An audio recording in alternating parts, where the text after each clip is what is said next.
Good morning everyone. So మనం ప్రతిరోజు ఈ 6 స్ట్రాటజీస్ని యూజ్ చేసుకొని 100 to 200 పిప్స్ క్యాప్చర్ చేస్తాం కదా.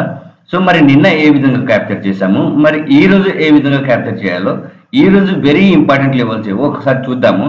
దానికంటే ముందు వీడియోని ప్రతి ఒక్కరు లైక్ చేయండి అండ్ షేర్ చేయండి. మీకు ఏదైనా డౌట్ ఉంటే కామెంట్ చేయండి అండ్ మరిన్ని ఇలాంటి వీడియోస్కి మీరు సబ్స్క్రైబ్ చేసుకోండి. ఓకే, అయితే ఈ మనకు నిన్న మార్కెట్ ఏ విధంగా మూవ్మెంట్ ఇచ్చిందంటే ఒకసారి 5 minutes టైం ఫ్రేమ్లోకి షిఫ్ట్ అయి చూస్తే కనుక ఈ ఎల్లో జోన్స్, ఈ పర్పుల్ జోన్స్ ఇవన్నీ ఇంపార్టెంట్ జోన్స్ అని చెప్పాను. నేను ఇవే జోన్స్ టెలిగ్రామ్లో కూడా అప్డేట్ చేశాను అండ్ ప్రైవేట్ కమ్యూనిటీ గ్రూప్లో కూడా అప్డేట్ చేశాను. సో మార్కెట్ ఈ లెవెల్కి వచ్చినప్పుడు కన్ఫర్మేషన్ తీసుకొని బయింగ్ చూడొచ్చు అని చెప్పాను. మళ్ళీ ఈ లెవెల్ కూడా కన్ఫర్మేషన్ తీసుకొని బయింగ్ ఆపర్చునిటీ చూడాలని చెప్పాను. ఫస్ట్ లెవెల్ దగ్గర కన్ఫర్మేషన్ రాలేదు, ఎక్కడ గ్రీన్ క్యాండిల్ రాలేదు, కన్ఫర్మేషన్ ఎక్కడ రాలేదు. సో సెకండ్ జోన్ దగ్గర ఇక్కడ కన్ఫర్మేషన్ వచ్చింది, కానీ ఇది స్టాప్ లాస్ అనేది ఎక్కువ ఉండడం వల్ల నేను ఎంట్రీ అనేది తీసుకోలేదు. దాని తర్వాత ఏమైందంటే ఇక్కడ ఆపర్చునిటీ ఇచ్చింది, ఇక్కడ బుల్లిష్ అండ్ లిఫ్టింగ్ ప్యాటర్న్ వచ్చింది. సో నేను ఇక్కడ ఎంట్రీ తీసుకున్నాను, ఇక్కడ వరకు టార్గెట్ చూసి ఎగ్జిట్ అయిపోయాను. ఈ ఒక్క ట్రేడ్ నిన్న నేను తీసుకున్నాను. దాని తర్వాత మార్కెట్ ఏం చేసిందంటే ఈ ఎల్లో జోన్ని రెసిస్టెన్స్ గా చేసుకొని మార్కెట్ అనేది పడింది. దాని తర్వాత ఏమైంది, మార్కెట్ ఈ జోన్ని బ్రేక్అవుట్ చేసింది, బ్రేక్ డౌన్ చేసింది ఈ జోన్ని. నేను చెప్పాను నిన్నటి వీడియోలో ఈ జోన్ ఇంపార్టెంట్ జోన్. ఒకవేళ మార్కెట్ ఈ లెవెల్ని బ్రేక్ డౌన్ చేస్తే వ్యూ మొత్తం డౌన్ సైడ్ ఉండాలని చెప్పాను, అప్పటి నుంచి డౌన్ సైడ్ చూడాలని చెప్పాను. మార్కెట్ అక్కడ నుంచి ఇక్కడ కన్ఫర్మేషన్ ఇచ్చి మళ్ళీ పడింది. దాని తర్వాత ఇదే లెవెల్స్ దగ్గర మళ్ళీ పైకి వచ్చి ఈ లెవెల్స్ దగ్గర పర్ఫెక్ట్ రెసిస్టెన్స్ తీసుకొని పర్ఫెక్ట్గా పడింది మార్కెట్.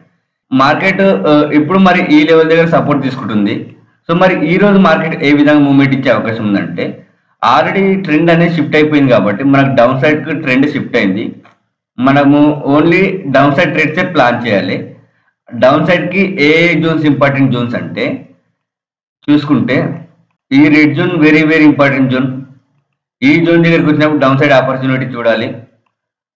అండ్ ఈ గ్రీన్ జోన్ కూడా వెరీ ఇంపార్టెంట్ జోన్. ఈ గ్రీన్ జోన్ దగ్గరికి వచ్చినప్పుడు డౌన్ సైడ్ ఆపర్చునిటీ చూడాలి. సో ఇవి వెరీ వెరీ ఇంపార్టెంట్ జోన్. ఒకవేళ మీరు 1 hour టైం ఫ్రేమ్లో చూసుకుంటే కనుక ఇంపార్టెంట్ జోన్స్ ఏవంటే ఈ పర్పుల్ జోన్ ఉంది కదా, ఎస్టర్డే మనం డ్రా చేసుకున్న పర్పుల్ జోన్, ఇది ఇంపార్టెంట్. ఈ గ్రీన్ జోన్ కూడా ఇంపార్టెంట్. సో ఈ జోన్స్ దగ్గరికి వచ్చినప్పుడు మీరు డౌన్ సైడ్ ఆపర్చునిటీ చూడొచ్చు విత్ ప్రాపర్ కన్ఫర్మేషన్తో. స్టాప్ లాస్ లేకుండా ట్రేడింగ్ చేయకండి, విత్ స్టాప్ లాస్ పెట్టుకునే ట్రేడ్ చేయండి. ఒకవేళ మార్కెట్ న్యూ ఆపర్చునిటీస్ ఏమైనా ఇచ్చినా నేను టెలిగ్రామ్లో అప్డేట్ చేస్తాను, చూసుకొని ట్రేడ్ అనేది చేయండి.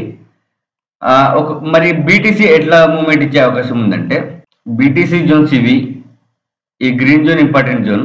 మార్కెట్ ఈ గ్రీన్ జోన్ దగ్గరికి వచ్చినప్పుడు సెల్లింగ్ ఆపర్చునిటీ చూడాలి, ఇక్కడ నుంచి మార్కెట్ పడుతుంది. దాని తర్వాత ఈ జోన్ కూడా ఇంపార్టెంట్ జోన్. సో మార్కెట్ ఇక్కడ వచ్చి పడుతుంది, మళ్ళీ వచ్చిన ఈ జోన్ దగ్గర నుంచి మళ్ళీ రివర్స్ అయ్యే అవకాశం ఉంది. ఒకవేళ మళ్ళీ న్యూ లెవెల్స్ ఏమైనా వచ్చినా నేను అప్డేట్ చేస్తాను. టెలిగ్రామ్లో జాయిన్ అయిపోండి.